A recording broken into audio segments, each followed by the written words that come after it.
Hi everyone, welcome to our lesson 75. My name is Professor Robert, and in today's lesson, we will solve more linear equations with fractions.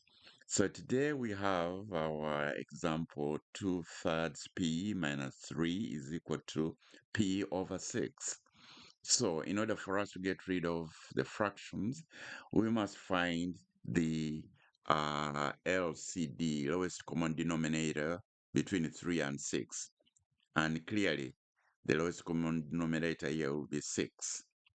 So we have to multiply everywhere in our expression, uh, 2 over 3 multiplied by 6 minus 3 multiplied by 6 and is equal to p over 6 multiplied by 6. So 3 will go with 6 here too, so we'll have 4p minus, oops, actually, this should just give us minus 18, and this is equal to p over 6 multiplied by 6 will give us p.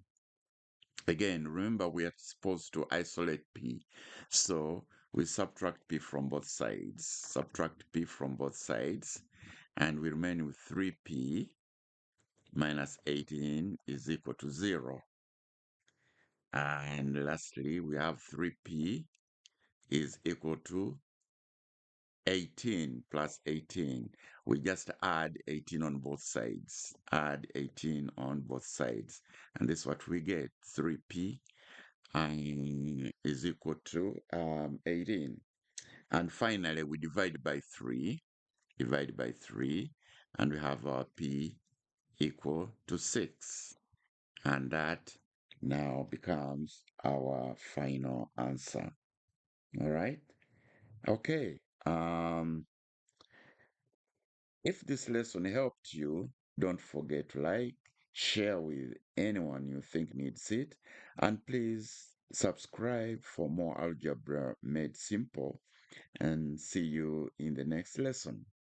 Bye for now.